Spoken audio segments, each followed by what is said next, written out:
Thank you, Madam President, for that small introduction while I give the bigger introduction to our honored guest today. So, if I may, Dr. Austin Shelton joined the faculty of the University of Guam in 2016 as an assistant professor of extension and outreach. He later received appointments to concurrently serve as the director of the University of Guam Center for Island Sustainability and UOGC grant. Shelton is an Obama Leader Asia Pacific, a Micronesia Conservation Coalition Tide Changer educator, and one of the 50 under 40 emerging leaders in the government of Guam. Shelton locally advances the 17 United Nations Sustainability Development Goals. Together with the Office of the Governor of Guam, he co chairs the Guam Green Growth Initiative, the island's most comprehensive action plan ever created to achieve a sustainable future. Shelton is currently planning for an early 2021 opening of the G3 Circular Economy Makerspace and Innovation Hub, intended to stimulate new industries and to put the transition to green economy in the hands of the local community. Shelton is a native of Guam who grew up observing environmental degradation and was inspired to become a marine and environmental scientist. Shelton now conducts research to revive island ecosystems and build STEM capacity in Pacific Islander communities through the coordination of student research experiences and science fairs. Shelton oversees a portfolio of grants from Sea Grant, NOAA, National Science Foundation, NSF, EPSCoR, NSF includes Department of the Interior, U.S. Department of Agriculture, Hawaii Pacific Islands Cooperative Ecosystem Studies Unit, and the Northern and Southern Guam Soil and Water Conservation Districts. Shelton collaborates regionally and internationally as a trustee of the Micronesia Conservation Trust, co-chair of the U.S. Climate Strong Islands Network, steering committee member of the UN Local 2030 Islands Network, and representative to the Guam Island Partnership, secretariat of the Pacific Regional Environmental Program, Global Consortium for Sustainability Outcomes, and National Sea Grant Association. Locally, he is an appointed member of the Governor of Guam's Climate Change Resiliency Commission, Aquaculture Task Force, and Island-wide Beautification Task Force, member of the Guam Legislature's Council on Climate Change, Preparedness, and Resilience, and vice president of the Guam Science and Discovery Society. Dr. Shelton earned his Bachelor of Science degree in Marine Biology from Hawaii Pacific University and both his Master in Science and Doctorate of Philosophy in Zoology with a specialization in Marine Biology from the University of Hawaii at Manoa. It is my pleasure to introduce our honored speaker today, Dr. Austin Shelton, who will be presenting his topic. Thank you very much, Jesse. Thank you very much, everybody, for welcoming me this morning to your Rotary meeting. And Jesse, I'm so sorry I sent that long version biography. I wish I sent you the short one, but thank you so much, everybody, for listening to that. It was good to have a lot of those projects mentioned, though, because I have a lot of our great partners here on the call. I didn't realize that are on the same Rotary Club. So this is really good to see all of your faces or names here, like that Circular Economy Makerspace that Dean Annette Santos and our Center for Island Sustainability are working together on, and lots of our other projects. So we're really excited to be moving sustainability forward in many different ways. And this morning, I'd just like to share one of our projects that we're working on called the Guam Restoration of Watersheds Initiative, or we call it GROW for short. I won't need to share my screen, but if the host could just spotlight my camera, then you'll be able to see the pictures I pull up and stuff like that, if you don't mind.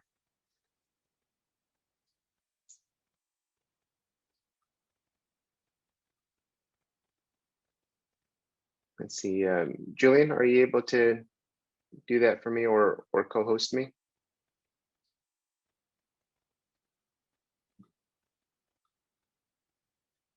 Okay, well, I think you'll all, if not, you'll all have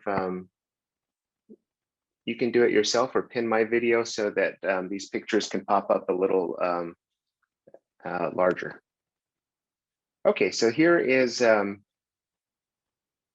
project I'd like to share about today. It is the Guam Restoration of Watersheds Initiative. It's one of the projects that are funded by several partners. The main ones are our Center for Island Sustainability Sea Grant Program and the Guam EPSCoR program, which stands for the Established Program to Stimulate Competitive Research. It's funded by the National Science Foundation. Here's what a lot of our coral reefs on Guam look like. It's beautiful, vibrant. Something to be proud of in Guam is that we have the most diverse coral reefs in the United States. So the entire Caribbean has about 60 species of corals. Hawaii has about 100. And here in Guam, we have over 350 species of coral. So it's something to really be proud of. Unfortunately, a lot of our coral reefs are starting to look more like this. It's getting ugly, they're dying, they're getting smothered with sediment and algae, and a lot of them are becoming graveyards of those once vibrant and colorful coral reefs. So I'm going to share today about how we're taking some action in these programs to make a difference for our coral reefs and our watersheds. Just a little bit of background on what the Center for Island Sustainability is. It was established in 2009, and it's our mission to help lead and support the transition of our island region toward a sustainable future. And right now, one of our big projects is to lead the Guam Green Growth Initiative with the two big partners for this are the University of Guam and the Office of the Governor. And we convene 97 members of a working group representing all sectors of society to move our island to a more sustainable, prosperous, and equitable future. And these are aligned with the 17 United Nations Sustainable Development Goals. And so I think we're starting to become more aware of them in Guam, but these are really big things internationally. I think I've seen some Rotary clubs also working towards the Sustainable Development Goals, but it's a great framework, a really important framework that moves the world towards that more prosperous, equitable, and sustainable future.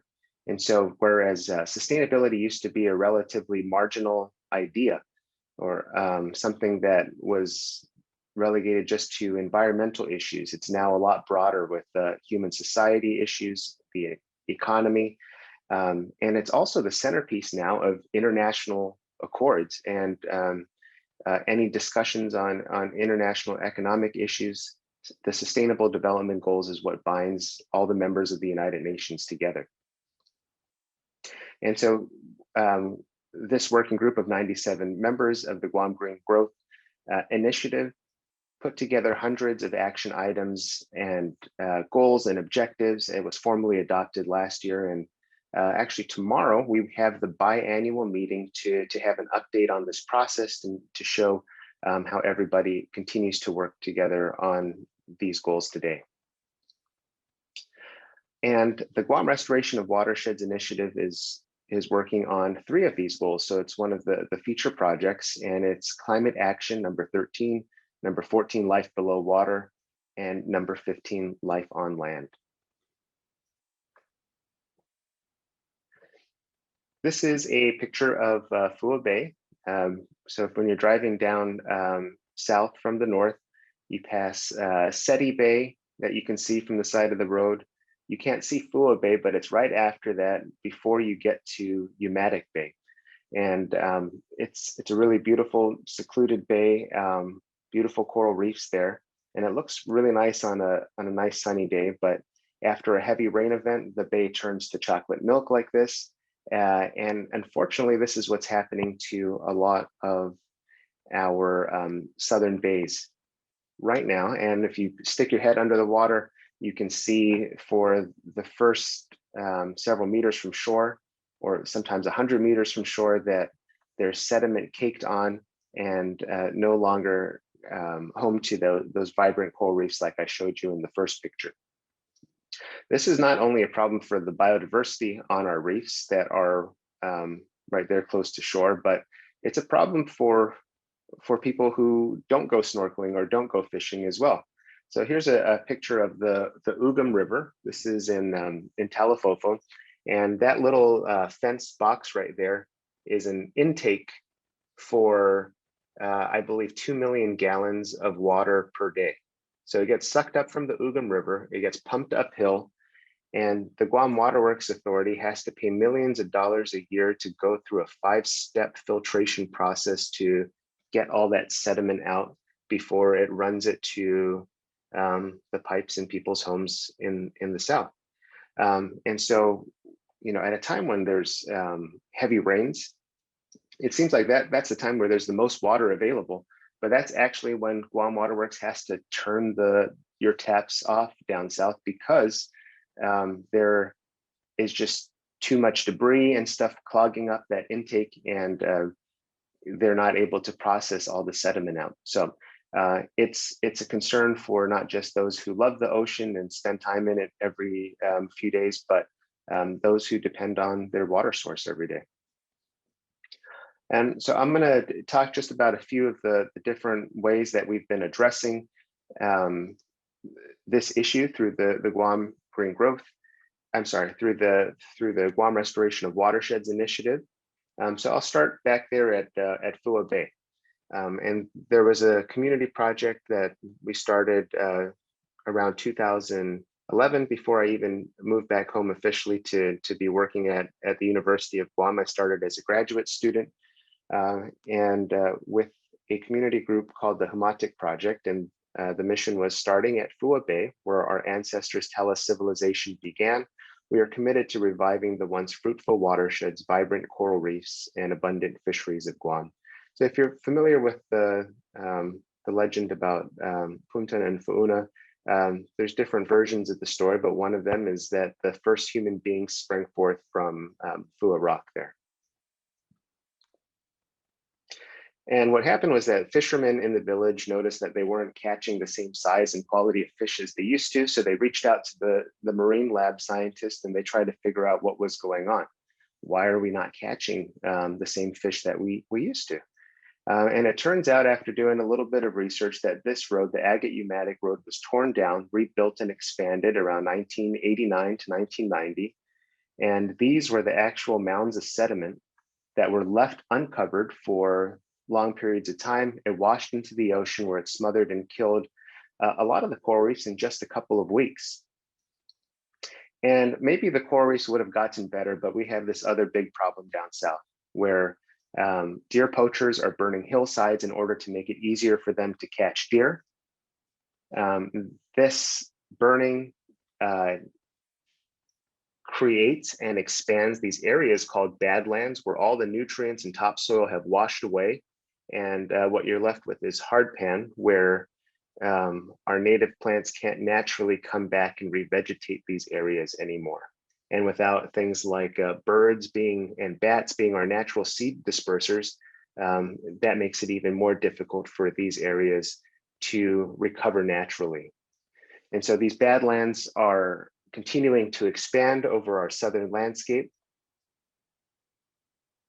And it actually takes up about 3.56 of the land cover. It doesn't sound like too much, but these areas are responsible for 50% of all the soil erosion in the South. So these are the hot spots of where the erosion is coming from. And those are the areas that we're trying to address in the GROW initiative. Another problem, another cause of erosion, of course, is irresponsible off-roading. Activities like this that tear into the ground and continue to take the vegetation and the topsoil away. We also have issues with feral ungulates, pigs. One pig can tear up a whole football size of land in a very short time. I think just 2 weeks, it can take up a whole area of a football field. So we had a few solutions that we've been trying over the years. One of them is called sediment filter socks. These are mesh stockings that get filled with compost or mulch. This was several years ago, the UOG AmeriCorps members that helped us fill these socks by hand. And then you take the socks and install them into hillsides and add trees to those eroding areas. And so here is an example of a badland that we identified and then placed in trees in those sediment filter socks. And it took just a few months, about a year, where the vegetation was able to come back up and hold the soil in place. And so what was really great about the sediment filter socks is that it slowed down the water velocity, and it also reduced the volume of water ripping through the hillsides, and it allows that revegetation, or it allows the area to become revegetated, and then the trees to get nice and strong like this.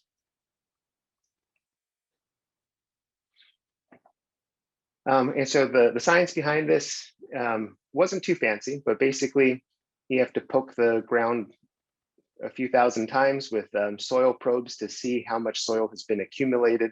And we calculated the numbers and realized that in these initial test plots, we were able to stop 112 tons of sediment from washing down into the Fua River and out into Fua Bay.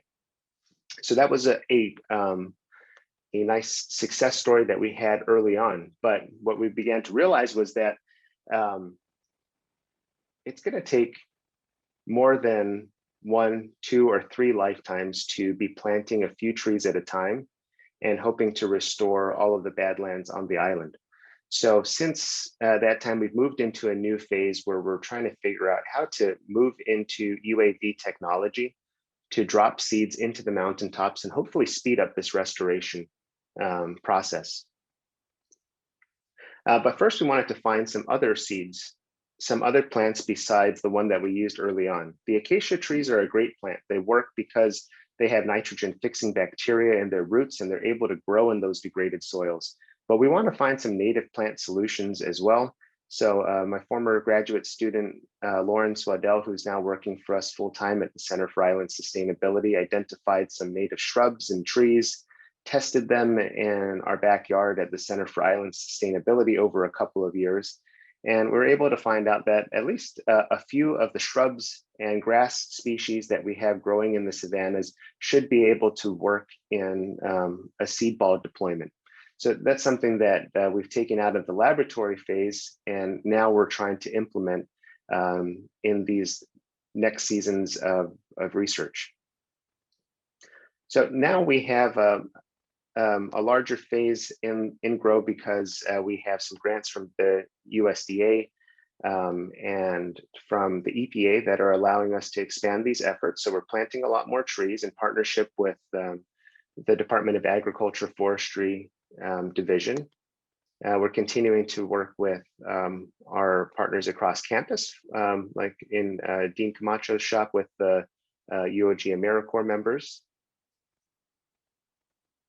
planting more of these trees. And this grant also from USDA and some funding from the Southern Guam Soil and Water Conservation District has allowed us to begin testing with a large drone. And we have since January deployed, I think, over 20,000 seeds now. And this is only a test phase still because we're not even in the rainy season yet. But we're figuring out how to use the drone, we're identifying the spots, and we're going to be collecting over the next few months seeds from different areas in the forests and get into full-scale deployment, hopefully by July and August when our rainy season returns. We also have some funding from the US Environmental Protection Agency to be doing some complementary work in stream monitoring. So we're looking at nitrogen and sediment entering into the rivers and Guam's nearshore environment. And this data should help inform more of the restoration work that we do. So our USDA Conservation Innovation Grant that was helping with the start of the drone research is coming to a close, but we were recently awarded another $200,000 grant from the USDA Landscape Scale Restoration project. So we're going to be able to level up some of the restoration work once again and keep this project going for at least another couple of years. This time we add in some other features like fire breaks that will allow us to protect the new planting areas. We will do more engagement work with our partners in off-roading. So a few years ago, we hosted a roundtable discussion on how we could get to responsible off-roading by doing some practices like alternating routes and putting sediment buffers around the trails. So we're going to continue working with our off-road community to sign these pledges and help us get to hard to reach places. So one good thing about off-road vehicles is that they're a tool that is definitely needed in watershed restoration work. So we'll continue to work with our friends from the off-road community to get to these places and bring our supplies. So we're excited for that. And we will, as soon as we can get back out after the pandemic, we'd like to begin taking our community on tours around our watersheds so that they can start at the top and see the sources of erosion, pause in the middle to see where things are flowing in the streams, and hike down to the bottom of the bay where they can see all of these things connect and understand the dynamics of a watershed and how the community plays a role in these land to sea connections. I also want to finish now with a few of the updates on our capacity building, since this is one of our major roles at the University of Guam. We're trying to have as many more marine and environmental scientists join our workforce in the future as possible. So when I was growing up in Assen and fell in love with the ocean, I didn't know many other kids that were working in or were interested in marine sciences and were going to figure out how to go to college to do this. But now we're building these wonderful cohorts of students who love this stuff too. We have National Science Foundation EPSCoR and includes grants to provide research opportunities for over 100 students in high school, undergraduates, graduate students, and even early career fellows over the next 5 years. So we're hoping to really make an impact there for all of the natural resources.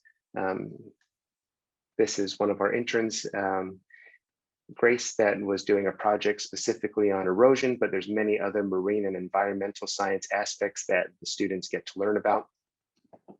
And we also engage them with science fairs. It's a really great tool to make sure that they stay on the STEM pathway and continue matriculating upward.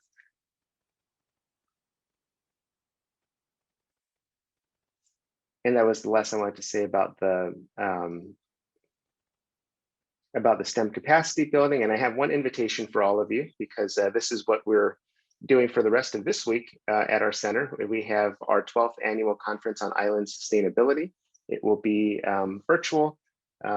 And you all seem very comfortable on the Zoom platform, but we're bringing in dozens of speakers from all over the world, different islands.